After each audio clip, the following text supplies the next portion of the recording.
একটা বিড়ালকে যত ভালো খাবার দাও না কেন, ইঁদুর দেখলে লোভ সামলাতে পারবে না। তেমনি তুমি তাকে যতই ভালোবাসো না কেন, তোমার থেকে ভালো কাউকে পেলে তোমাকে ছেড়ে দেবে। পৃথিবীটা এমনই, যখন কাউকে গুরুত্ব দিতে শুরু করবে তখনই সে তোমাকে অবহেলা করতে শুরু করবে, আর যখন গুরুত্ব দেবে না তখন বলবে তুমি স্বার্থপর।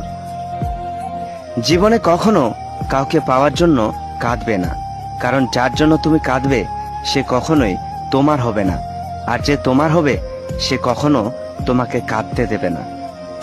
চাহিদার বেশি কারো খোঁজ খবর নিতে যাবে না, তাহলে তার দাম বেড়ে যাবে, আর তখন তুমি নিজেই কষ্ট পাবে। এই জীবনে ভুল তবু মেনে নিতে হয়, হেরে যেতে হয় ভালোবেসে। সব কি আর কেঁদে পাওয়া যায়? কিছু কিছু ছেড়ে দিতে হয় হাসি মুখে। সব রাতে পূর্ণিমা হয় না,